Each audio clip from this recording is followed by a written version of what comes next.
It recognizes our belief in God, our country, not just individuals, our country, our founding fathers codified this in the documents that founded this country. Our reliance, our belief in God, and our reliance upon God. Of that, there's just no debate on that. You may like it, may not like it. Declaration of Independence, we find these truths to be self-evident, that we are endowed by our Creator with certain inalienable rights, of which are life, liberty, and pursuit of happiness. It goes on in the Constitution to say we are putting together this Constitution in a preamble to secure the blessings, not only for ourselves, for posterity. And that Constitution followed with a Bill of Rights that enumerated those godly rights given to man, including the very first one, which was a right to believe in God and to express that belief anytime, anywhere, including the public square. 33 million. It's proven to the money investors that people want something to feed their souls, not just their worst desires. Absolutely. And yes, indeed. This kind of sums up my entire dialogue career on the heat of the night. You ready for this? Okay, this is it. My 7 years on the heat of the night. My dialogue all summarized into this. Get right on it, Chief.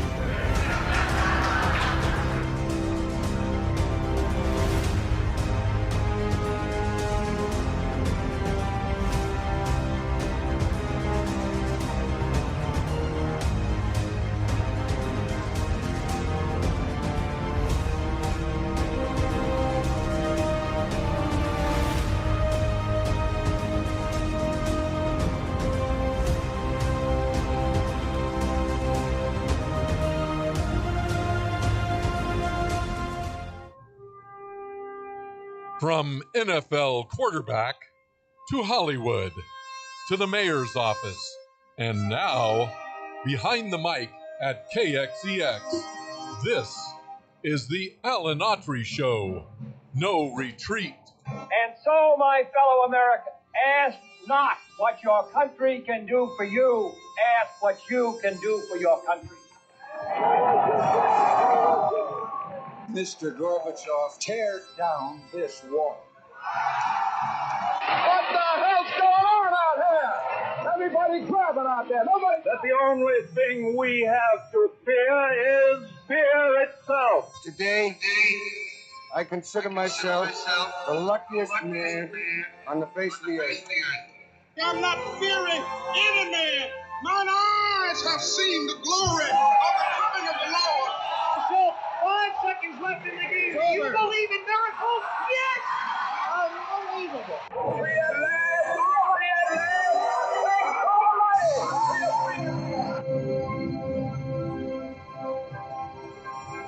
You're listening to the Alan Autry Show on the best talk in town. Talk Radio 1550 KXEX. Hey, y'all! It's old Alan Autry, or what's left of him after 8 years of marriage.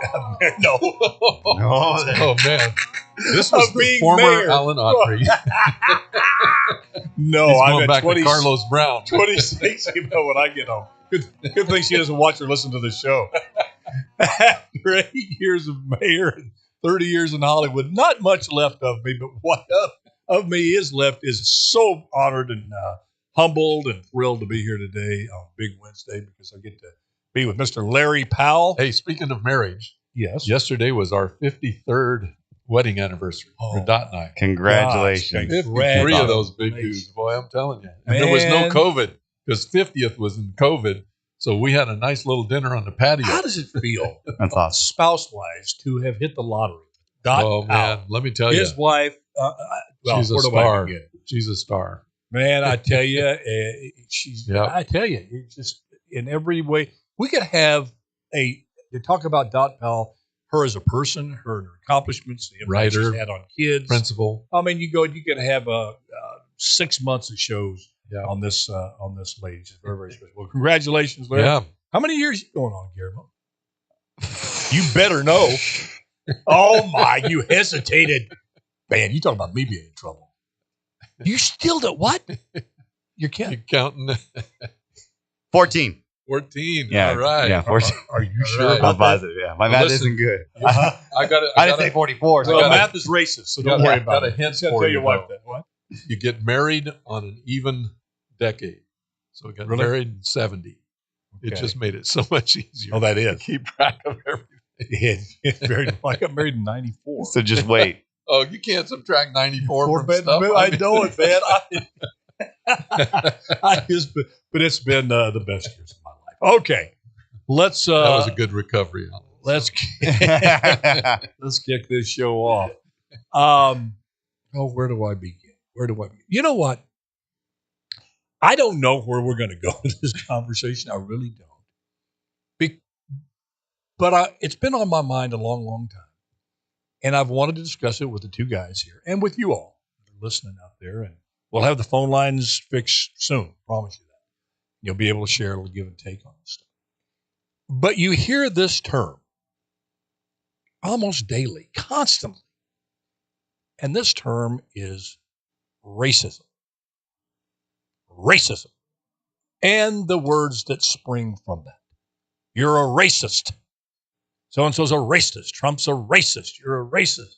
If you don't believe in CRT, you're a racist. If you don't, if you believe in math, you're racist. If you believe in science, you're racist. If you believe in a valedictorian, a salutatorian, it's racist. Everything's racist. The education system, the law enforcement agencies are racist. Politics is racist. Every institution. Well, exactly what is that? Well, I guess everybody has their own definition now, but from the Webster's Dictionary, I'm paraphrasing a little bit, racism is when you feel your race, your skin color, and you are superior than someone else. Okay? That is the formal definition of it. So if you take that as the definition, let's look at some of the things you can say or positions you take that would fit that description. For example, let me just use me for example. One of my heroes in life is Thomas Sowell. He's a philosopher, economist by trade at Hoover Institute. He's about 94 years old. Do yourselves a favor. Google him. Listen to his YouTube lectures on the economy. He can break that very complicated subject down to the basics about inflation and how it affects it. Brilliant. Yeah, African American. I admire so much about Thomas Sowell. I envy Thomas Sowell. I want to be more like Thomas Sowell. As a white man, if you take the definition that I'm a racist, because I've been called that, I guess because I'm from the South, I have a Southern accent, Freeport, Louisiana, and I talk like I do, obviously. I believe in the Second Amendment. I believe in the rule of law. I believe in secure borders. Obviously, I'm a racist. But how could I feel superior to someone I want to be more like? That I wish I was more like this black man, if you have to describe him. There's a fellow named Hollis Johnson who passed away, who at 16 years old out on the farm at Maddox Dairy taught me so much about life, helped me at my worst moments, gave me words of encouragement, told me how to be on time to work, how important that is. I loved Hollis Johnson. I wanted to be more like Hollis Johnson. And what they're telling me, well, you want to, but you don't want his skin. I never even thought about that. Hey, Thomas, I'm born with black skin. Yeah, I know a heck of a struggle dealing with things that a poor white kid has to deal with, different things than a poor white kid, poor black kid.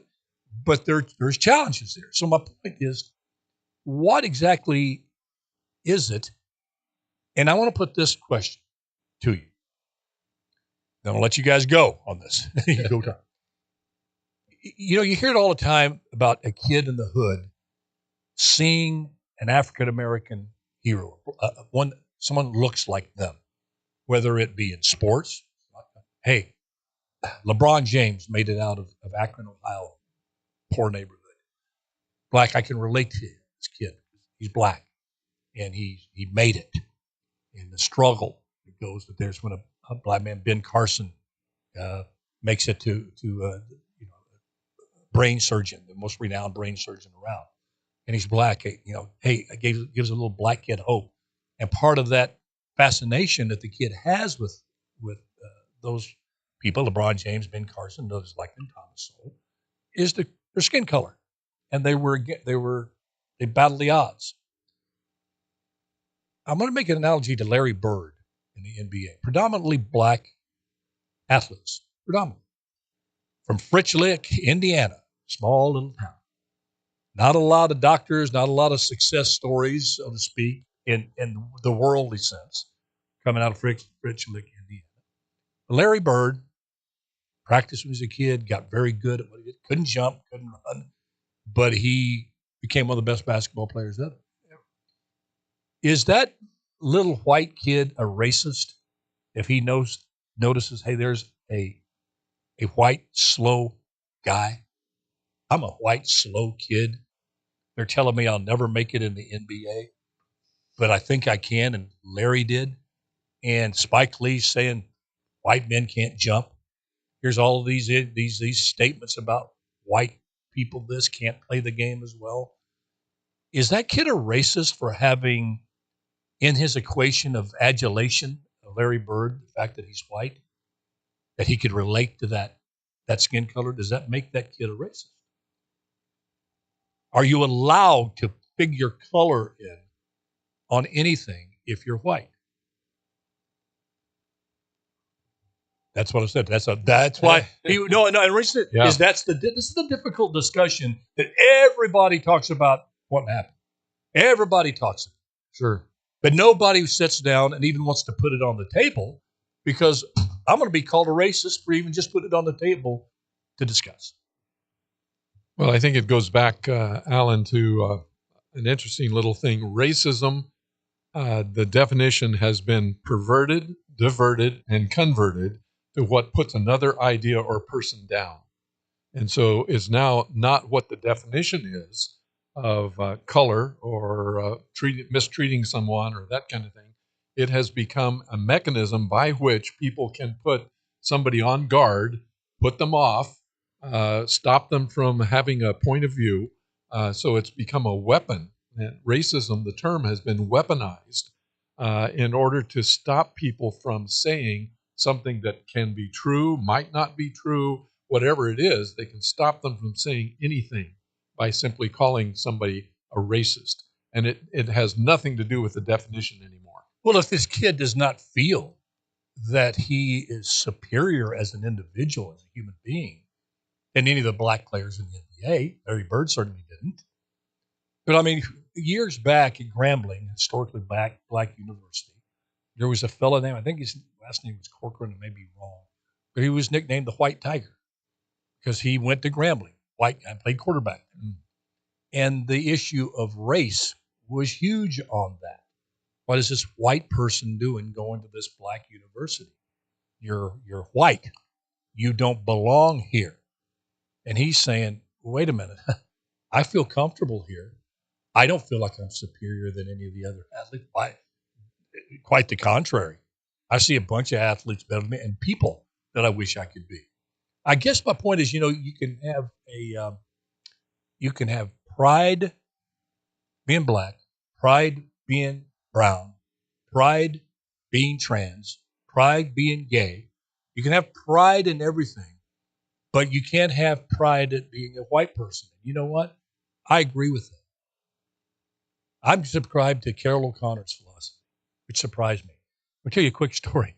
Irish, O'Connor, can't get more Irish than that. He told me a story about when during St. Patrick's Day in New York. He'd had a few pops. And the Irish were celebrating in this pub, and he had had one too many, obviously, as I just said. And out of nowhere, he says, F the Irish. Now, he's Irishman. So about that time, this redheaded kid holding a beer turned to him and said, What did you say? And the girl says, I said, F the Irish. Aye, that's what I thought you said. He said the next thing he knew, they're helping him up. Carol O'Connor up. The guy decked him. And I said, Pops, why in the world did you say that? And I'll never forget, he goes, "My dear Alan," he says, "why should I take pride in something I have nothing to do with? I was born Irish. I do have pride in that. I said, I have pride in the fact that I served my country. I went in the military, that I've worked hard to build a career. I take pride in that because I had something to do with that. But I'm not going to sit there and be prideful about my skin color, about my ethnicity." Now, I said, you know what? And when you look at Martin Luther King, that's what he was trying to say. All of this stuff based on race needs to go away. He says he looked for a day when somebody's judged not by the color of their skin, but the content of their character. So I wasn't going there. I think a lot of people go, well, we should have a white pride. No, we shouldn't. No. Now, should you have black pride? This, I think it can be a trap, because when does pride kind of mutate over into superiority? When you start thinking, boy, I'm proud I'm this color. I'm proud this sexual persuasion. So it goes from being humbly proud to, I think I'm a little bit better. I think you got to watch out for that. Yeah. I think, and that's starting to happen with a lot of the hate activists in the black community. They're coming out with, there is a black superiority movement, out there that is, and you've got to be very careful for that when you make pride. That's what the Ku Klux Klan did. Yeah. I think racism, sexism, all these isms, and we all have to remember that we're human. This isn't heaven, and by virtue of our nature, we're sinful. And one of the things that I always say, and I would love to see everything, racism, and it does exist, all of this eradicated. But the reality is, it's not going to. So I then have to ask myself, well, where do we go from here? Does it exist? Sure, it does. Does it exist to the level that it did when we were a very dark country? And the answer to that is no. And when you gave the definition, you said when someone feels superior than another race, that's all subjective. Right. It's all subjective. If it objectively comes out, like when we had segregation, yeah, wrong. That's wrong. And if it's subjective, how do you ever control the thoughts and minds of what you're thinking subjectively? And I think it's taught. Racism and sexism and I don't know what the ism is for religion, like Religism. Yeah, discriminating upon religion. Yeah. I mean, all this stuff is taught, and that really breaks my heart, because I think we've gone from an era of really recognizing the wrongs, correcting the wrongs, to now we've gone into this era where it's almost as if we're overcompensating, but it's kind of a new thing where we're telling that young black kid in a poor neighborhood, like, listen, this isn't fair anymore. America's not fair. You're going to lose. And I always use the football analogy. If you have a football team, are you going to tell them right before the game, hey, listen, man, you're probably going to lose. It's stacked against you. Don't even go out there and try, because you're going to fail. They're going to win. And you're going to win because you're going to lose because they're always going to win. You tell that to a young kid Over and over and over again. What do you think is going to happen? You're on something. And that breaks So my what heart. Mrs. Moreno told you every day? No, absolutely not. Yeah, my mom didn't either. Yeah. We were dirt poor, and I know the Powell family didn't tell you that every day. We were Especially all you with Polly. expected to Well, be successful. and you Yes. had Let me give something you a good that example. was discriminated against. Yeah. Let me ask you this. Yeah, give me an example and remind me. I want to ask you another question. It's fun. That's very You good. can points. kind of get a sense of that from what my dad did for me when I had polio, 1949, 15 months old, and came home from the hospital months later, and I had a little brace, about 6 inches, 8 inches, for my leg. And what does the mother want to do as soon as a kid falls? Any kid, polio, no polio. Let's go help them up. Go help him up. Dad said to Mom, do not help him up. If you help him up, you'll be helping him up his entire life. So the grace that they showed to me was to show me I could get up on my own. It was not a half hour before I was up and bouncing and moving around, because I'd started walking at 6 months, and so here's 15 months, 9 months later, and Dad had the wisdom, insight, grace to say, he can do it. Let him do it. They never prevented me from doing anything. Now, I don't run the 100-yard dash, but I can drive it, so who cares? But, Amen to that. All right, but that's the whole point. Is And Thomas, you become what they tell you are, and that's biblical, And talk about biblical, talk about pride. Proverbs 16 says this: pride goes before destruction, a haughty spirit before a fall. And then the next verse is really good, 19. Better to be lowly in spirit along with the oppressed than to share plunder with the proud.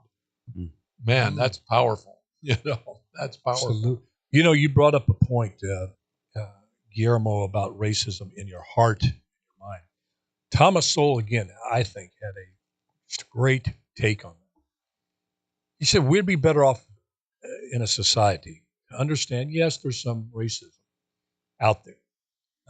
People that feel superior to others just because of race. I haven't met too many of those. I've met people that maybe said a race joke, race comment, or didn't want to hang around with that group of people, social economic preferences. Mm-hmm. But he believes, people may prefer one race to another, but they prefer themselves to anybody. That's just human nature. So whether you're white or black, whatever, person of your same color hurts you, hey, I don't like you. Person of a different color helps you, I'm going to like that person. But he said we would be better off as a society. And I think this is what Martin Luther King was all about. To not focus on something we really can't get at. We really can't see its effect. That hey, you hear it all the time. So-and-so will talk a good game and say that they support black causes. But deep inside in their mind, they don't. Why? Because I heard them say this and this and this. Or I saw them do this. You're never going to know what's inside a person's mind or heart, whether they're a racist. Some person could give billions of dollars to black causes, but deep inside would be very uncomfortable to have a black person inside their home. You trust me, they're out there. And I'm not casting stones. I don't know how many times George Soros has black people to his house. I don't know, maybe every day. I doubt it, my gut feeling. I've known too many people like that. You give a lot of money, talk the good game, but when you look over and say, exactly how, when he did the last census, how many black and brown people were in Hyannisport, own a home, or live in Hyannisport? They went nuts when they dropped 60 Mexicans there. They did. And Ecuadorians. They thought the whole world was coming to an end. But Sowell made an interesting point. Instead of focus on that, which we'll never get the true answers, and there's really no societal benefit to come from it, focus on discrimination. Because then you see racism put it into policies. Yeah. Exactly. So black people can't drink at that fountain? Bogus. Yeah. That ain't right. Let's attack that. And there's enough of that to battle discrimination wherever you find it, rather than saying, hey, here's Donald Trump, he's a racist. Well, how do we know that? Well, he gave the most money to historical black colleges than any other president. Where is the policy that he wants school vouchers? Oh, you mean he wants to allow a black family to take their kid out of a failing school into a school that can help that kid? They can't find those things. So they want to focus that he's white, has orange hair, won't back down, and whatever. Maybe didn't hire enough black people in his administration. I don't know. But he's been painted successfully as a racist because the left believes they have gotten into his mind and they know what he's thinking. They know what's in his heart. That's a very dangerous ideology to follow. That's the same stuff with Hitler among Jews, at KKK among Jews and blacks. You're absolutely following the playbook of those ideologies. Yeah. Because I know a lot of people went, oh, you're going to compare? It's an exact, absolute comparison. And a valid one.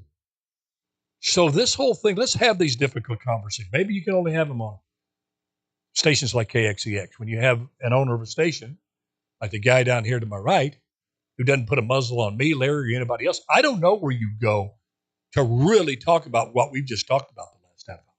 People are scared to death. There's an old protest song that was kind of the anthem during the 60s. Larry, you heard it. I don't think maybe you have, Guillermo, maybe in passing. But it's from Buffalo Springfield. It was called For What It's Worth. And it became the anthem of the anti-Vietnam War generation. And it was about the power of government coming down on voices that expressed something that the government didn't like. And it's one of the lyrics in it goes like this. Paranoia strikes deep. Into your life it will creep. It starts when you're always afraid. A man will come and take you away. And that's exactly what's happening now. People are paranoid to talk about the tough subjects. Sure. Because it runs deep in your life. And no, the line is step out of line. Let me do it. Paranoia, it runs deep into your life. It will creep. It starts when you're always afraid. Step out of line, the man come and take you away. That's what they're doing with cancel culture. That's what they're doing with anything that doesn't follow the woke left party line, of which white person bad, black person good. White person bad, person of color good. The last time I checked, white's a color too. And I just, my prayer for this nation is that we realize what's happening. As Larry said, it's biblically evil. If you're a person of faith, if you're an agnostic or an atheist, hey, the ends justify the means. You're just if you're an atheist and you say you're not a Marxist, you're just in Marxist purgatory. You'll get there. You'll get there. Because go ahead. Can I say something real quick? Take this. I mean, this is what this is all about. Go ahead. And I want to remind people, and I kind of want to bring this full circle. I also want to remind our listening audiences and those that live in America that America is a very special place.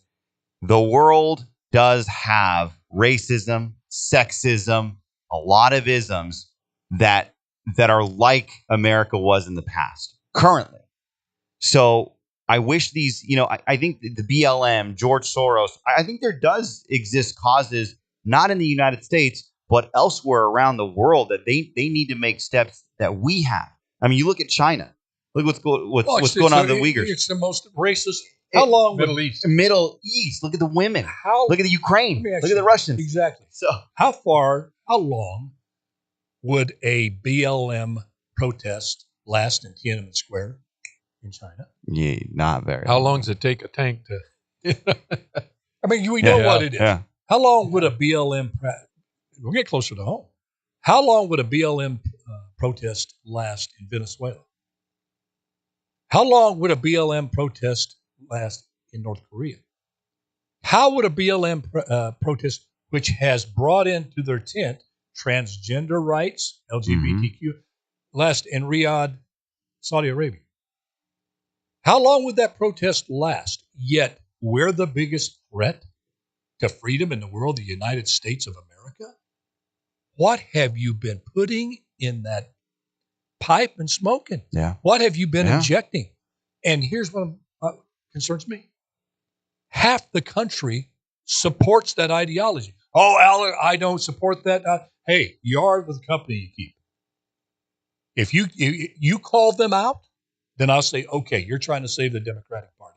I don't see you calling out, say the squad. I don't see you calling out these radicals like Al Sharpton, who takes the funerals of kids being slain and turns it into racist propaganda against white people. That is what it is. And maybe along the way, Al Sharpton has some good points. I'm not throwing out the baby with the bathwater, but he is very, very hurtful. It's heartbreaking what this man and people like him does. And I have friends that hang on every word that Al Sharpton says. I think it's gospel. And the thing is, if we don't have these extensive conversations, I mean, an hour is a short time to do anything. We're never going to get there because the hate merchants are so well funded on both sides. See, that's where the KKK and David Duke and Louis Farrakhan and the Nation of Islam agree. They agree on the number one fundamental tenet of both of those organizations have the same goal. You go, what? Hear me out. The number one goal that unites the KKK and organizations like that and the Nation of Islam, where Farrakhan and Duke would shake hands and look each other in the eye going, he has some different methods, but I know where you're going, you know where I'm going, and we're going together.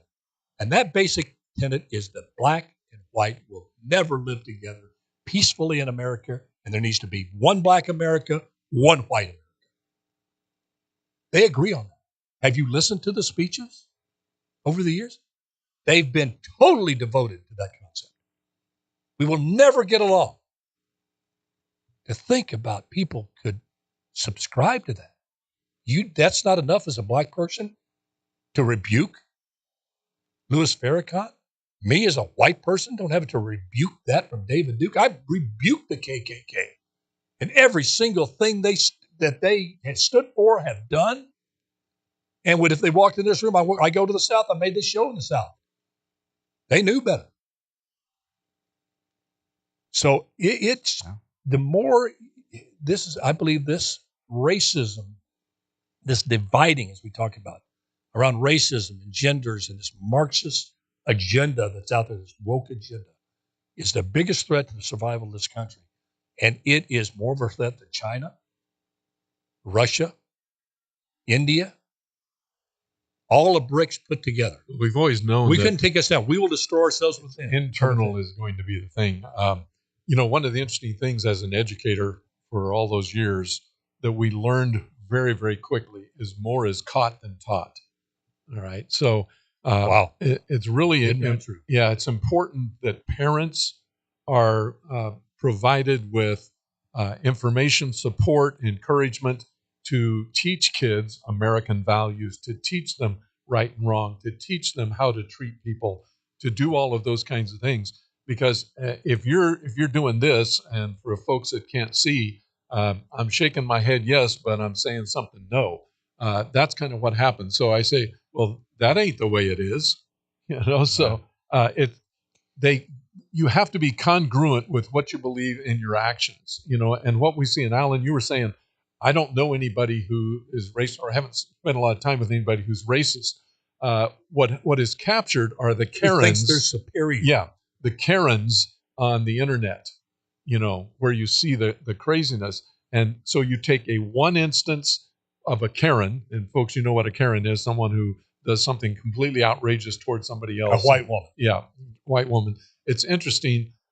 Most of the time, they are not reflective of anybody, and everybody cringes to watch them. It doesn't matter who you are, what your skin color is, or anything else. When you see someone mistreating someone, you're just revulsed by it. I mean, but then you get people magnifying that and saying that's representative of everybody, of all white women, and it's not even close in America. Yeah, not even close. Yeah. Well, we're going to stay. We're going to take a quick break here, but this is something that we're going to continue to talk about. I know that I'm talking my way out of getting another job as an actor, but hey, the actors are going on strike now. This couple of years, I'll be past. I can't believe they hired me for the last 2 guest spots. But some things are more important. There's a man with a gun over there. We'll be right back. I got to beware. I think it's time we stop. Children, what's that sound? Everybody look what's cool.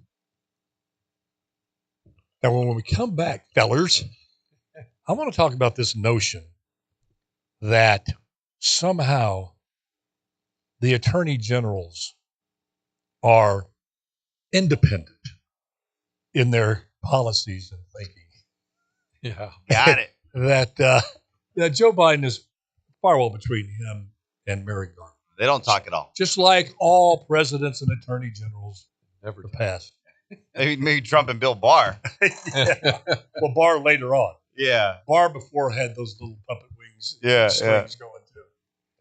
Then he saw the ship sinking and thought, I want to jump off of this. He did.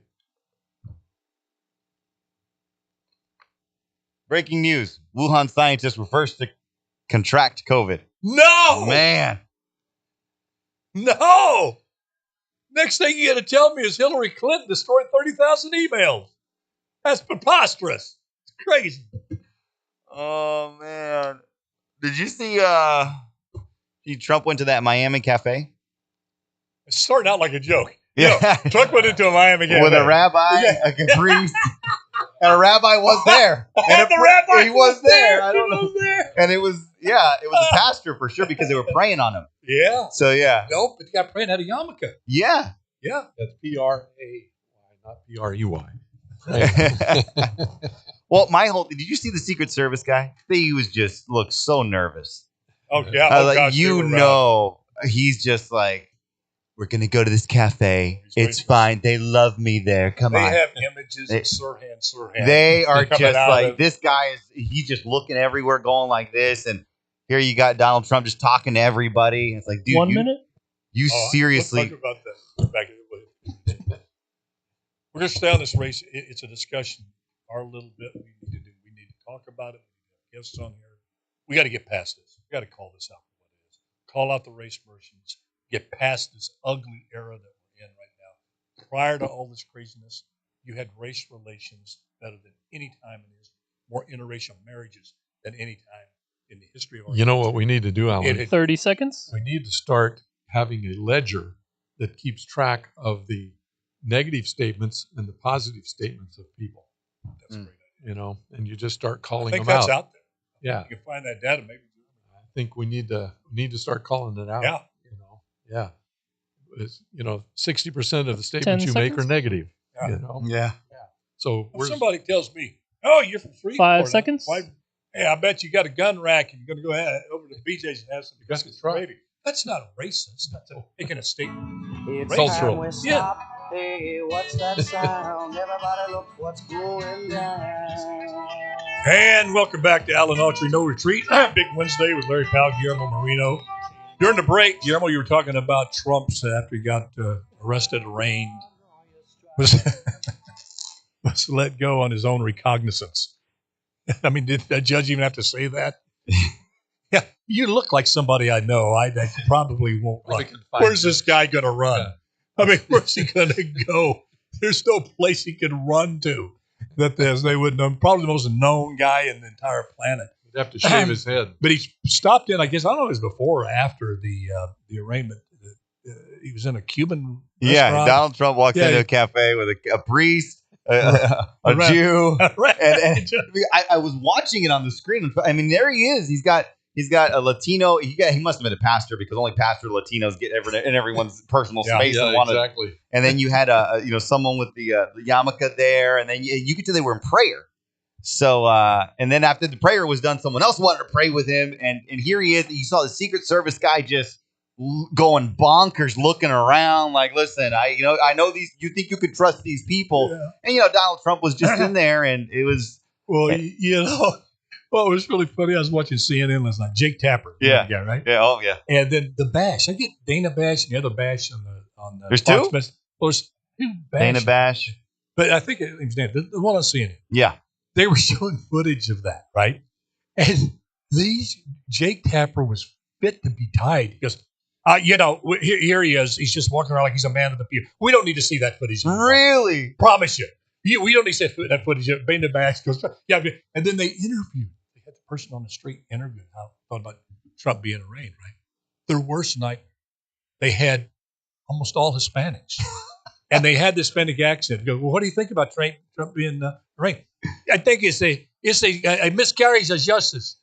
Trump is innocent. This is unfair application of the law. And then they go to the next one. What do you think? This is a travesty. Because that's CNN's worst nightmare is having anybody with black skin or Hispanic accent say something nice about Trump or a Trump supporter. They come back to the studio and Tapper's telling the guy, we don't need any more of that, but we don't need to run this We've heard enough as a campaign commercial for Donald Trump. So don't run that anymore. I swear to you, he said it. I'm sitting there in my bed 11 o'clock at night, grabbing my stomach, going, man, are these guys so transparent? Oh, but we're not out. And then in the same breath, they're going, see, hard to get it out there. See, Captain, it's a sad day. Nobody should be happy about this. And they go to their panel there, they got Van Jones. It really is a sad. This is not a day to celebrate. No one's happy about this. Trump being arrested today. How about you, the other man? Listen, you're right. This is just a sad. I personally am so sad for the. These guys are jumping out of their skin with joy. They are so happy they can't see straight. They're trying to. You saw Hillary And how her dumb? comment. What? Yeah, what did you say? Yeah, she was begrudging how bad this is, but celebrating. Yeah. Well, when you get a certain age, you don't cover up sometimes. You think you are, but you're not. I'm getting to that point. You might as well stop BSing people. They're going to see right through it. Oh, yeah. They're going to say, yeah. Hey, all right, let's clear something up right now. All of you, whether you love Trump, hate Trump, whether he should be freed or spend 400 years in prison, whatever, somewhere in between. Please, please, please, get rid of this notion, this fantasy, that somehow the Attorney General is an independent law enforcement agency than apart from the President of the United States. Got to explain something to you. The Department of Justice, the Attorney General, is an appointed individual, appointed by the President in this case, confirmed by the Senate, but appointed. They become part of the cabinet that the President appoints. Now, when you appoint someone, they are going to serve at the pleasure of who appointed them. As mayor, when I appointed the city manager, by law, I couldn't micromanage a department, fire department, police department, planning department. That was the city manager's to do day to day. But I appointed the city manager. And I could say things like, boy, it'd be nice if we had 15 more cops in the budget. I know we can't afford it, but it'd be nice to have that. And I'd like to really create a reserve. Well, we don't have enough money. Well, red line went to another part of the budget. The city manager gave me 15 more officers just on his own. On his own, because he thought that's great for city of Fresno. Not to please me. I'm the only one that could fire him. The president's the only one that can fire the Department of Justice. Please, folks, this whole thing that Joe Biden had nothing to do with the documents scandal that we're in right now, that he didn't okay, and at his direction, have Merrick Garland go forward with this prosecution. You're living in a fantasy world. Absolutely, Joe Biden did. If it was against what Biden wanted, Merrick Garland wouldn't do anything. The Attorney General has the president's back, or they won't be Attorney General anymore. They're going to do what the Attorney General wants. Eric Holder had Barack Obama's back. John Ashcroft had George W. Bush's back. Bill Barr had President Trump's back till later in the term when he saw he was going downhill. I mean, FDR, this guy, Homer Still Cummings, was the Attorney General under FDR, did what FDR wanted him to do. He had FDR's back. Nicholas Katzenbach had LBJ's back even in the midst of the Vietnam War. The Attorney General did. Janet Reno had Bill Clinton's back. Trust me, the attack by the DEA and the FBI on Waco was at the direction of Bill Clinton, not Janet Reno. Bill Clinton, there was that standoff. It became embarrassing. And Bill Clinton said something. This is just my gut based on just a lot of just common sense. One day, boy, this Waco thing's costing me some points in my polls there. I wish that thing gets settled there. I don't think that crazy dude's going to give up. What do you think, Janet? I know you're in charge here. And I'm going to make sure I'm not going to influence you anyway at all. You're in a really tough position, but probably not going to give up unless he gets a bullet through his head. But I'm not telling you what to do.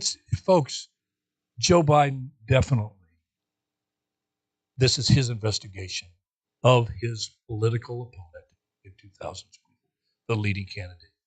It is what it is. Would Donald Trump have done differently? Probably not. Sadly. Well, I think Donald Trump did because I remember Jeff Sessions. Him and Jeff Sessions. Listen, I'm not going to say it would be pristine if you had a Republican in there. John Ashcroft I agree. Yeah, no, was back up. Their appointed position. They want to keep their job. They make it a point to know what the president wants, and he goes and does it. They don't have to be told. And Merrick Garland specifically. I mean, that truth will set you free, but first it'll make you miserable. Yeah. That's the miserable truth. Yeah, true. Merrick Garland specifically, because remember, he was supposed to be a justice on the Supreme Court. So, I mean, not only do you have a guy that has to do whatever Biden tells him, you have a very willing guy. Like, he doesn't even need to tell him because he's so mad that he's not forever going to be on the Supreme Court. Yes, but I'm not saying that Joe Biden said, hey, make this a big deal and get the special counsel, hire a guy, Jack Smith, whatever, and go prosecute. They have ways of communicating that. And it's very good. It's not even a wink and a nod. They know. An assistant staff member will tell someone. They get the nod. And then Joe Biden has his plausible deniability. Yesterday he was said, somebody yelled, hey, there's these tapes that this operative has that says that you were involved in a paper play scheme. What do you say to that? He goes, malarkey. Well, we've nicknamed these the malarkey tapes now. We're gonna stay on top of this. Do they exist or do they not exist? I love that. But malarkey. Isn't it seriously? Isn't it just silly? Just silly to even pretend that that Attorney General is free from any influence from the individual who hired them and could fire them. You know, the Attorney General has never been free throughout our entire history. You go back to Jackson, President Jackson, and even before that, the Attorney General has always done pretty much at the pleasure of the president whatever needed to be done. Otherwise, you know what? There were a lot of attorneys general replaced during terms. And they quote unquote they resigned on their own, and it was my choice to resign. But and then Biden made the statement. Biden made this statement. As Guillermo says, look it up, write it down. He says, I'm going to prevent Donald Trump from ever running again by any means necessary. Yeah. That's all he had to say. So by any means, so you didn't have to say any more. Merrick Garland got it. Email got it. Got the transmission by any, you go, Merrick. What's going to be fun is to see how Judge Aileen Cannon, handles all of this, because she pretty much didn't like even the attempt to put papers out there, to go after him and to see what she does. Because I was reading an article yesterday, I believe, that there's a lot a judge can do that actually can thwart what the prosecution wants to do or the defense by how you allow choosing juries, what you allow in or out. Well, let me ask you this. Is this not why you must do what Trump's doing? Maybe like Trump's out saying this, saying that. Listen, you're not going to find 12 jurors that have not seen this footage in the Cuba restaurant or whatever. Of course, it's public opinion that's going to affect you. His case will be decided before the trial even begins. As soon as before the jurors are even selected. By some. I mean, you need just one juror. Yeah. To have a hung jury. Yeah, they were talking, you get one MAGA juror and you're in. Yeah. But this whole thing, and I know somebody's out there going, how about the Supreme Court? The president appoints the Supreme Court and saying, here's the difference. Supreme Court is an appointment for life. The president can't appoint a Supreme Court justice and not like their decision and fire them. Mm-hmm. That's the big difference. We've got several in there that presidents would like to have fired. Yeah, so it's not a valid comparison. And that's where I think he's not part of the administration and bureaucracy. No. Attorney General is part of the cabinet. Yeah. That's why you kind of need to do like the states do. If you really want an independent Attorney General, elect them. Yeah, have them on the federal ticket. But here's what left in the media. I would say 90% of the media want us to believe, and will come back at us like snarling pit bulls, to even suggest that Joe Biden had anything to do with this prosecutorial action. You're just, no way. This is the DOJ's operating totally on their own. Because Merrick Garland loves America about as much as he loves parents at the school board in Virginia.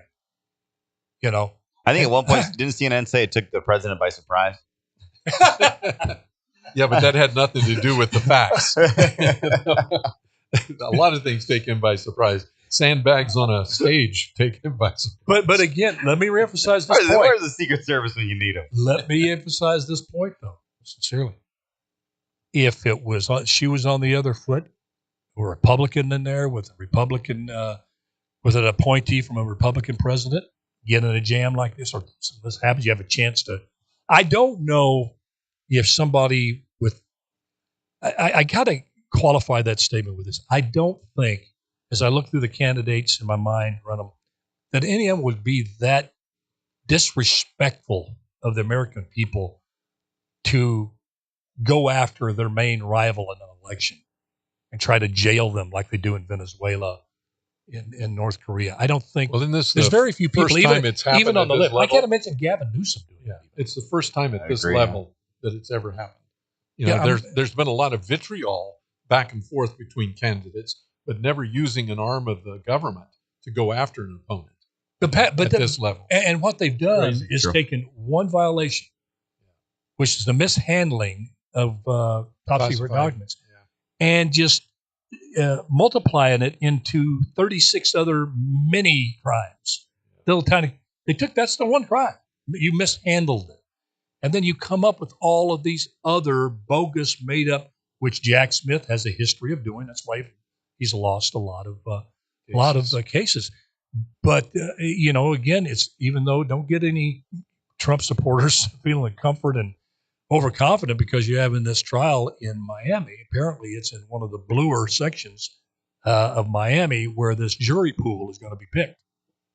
So, I mean, if this was in trial was in New York, we know what happens. We've seen it. Yeah, it's true. So where does it go, fellas? We got a few more minutes. What do you think this? Okay, let me ask you this, because we'll be talking about this a lot. What impact does this have on the 2024 election? Do you think this helps Trump, hurts Trump, and do you think that Jack Smith is fast tracking this trial because if President Trump does win, he can pardon himself. If they get him convicted before, somebody else would have. Yeah, good question. I think it actually helps him because if you want to energize a base, do something as stupid as this. Getting your administrative arm to go after your political opponent. I just think that's absolutely. I think it's interesting. I think Trump would have had a harder time had this not happened in terms of how the American people view him. That's a good point. Yeah, I think we have this fairness about us, even in situations like this. There's the partisan groups, but there's a large group in the middle. I'd say 75% of us in the middle that really sense fairness, and we know when someone's being gone after because of their politics, not because of crime. Yeah. Well, that happened with Bill Clinton. He'd made a bad mistake of sexual nature, lied to the people. I did not have sex with that woman. Yeah. But the Republicans kept on till you started seeing Clinton's poll numbers go up among independents because they said, listen, okay, I didn't like what he did. It was wrong. Yeah. But this is all you're talking about. Yeah. I want to know what you're going to do for the country. And so we've seen that both the ways. Democrats have a tough thing ahead of them, though. You've got a candidate that people don't like, in Biden. So he's got to do something from his perspective, the way he thinks. He's got to do something to make himself relevant again, because I think the Democrats would dump him in a flash. I think it's going to come down to essentially where is this election going to be won? It's not going to be won with the bases on either side. It's going to be with those people in the middle. We always talk about those people. Yep. I don't think this plays well with those people. I think there is something that could take down Trump, but you got to figure out what that is. The Democrats do that those independents really can't stand, and a bunch of documents. I don't think the middle cares about that. Very well said, as always. Guillermo, Moreno, Larry Powell. Folks, thanks for tuning in. Appreciate you so much. I won't be here tomorrow, but I'll be back on Free for All Friday. Just do your best. Let God do the rest. I promise things will turn out just the way they're supposed to. Love y'all. Bye-bye now. Who cares about the clouds if we're together?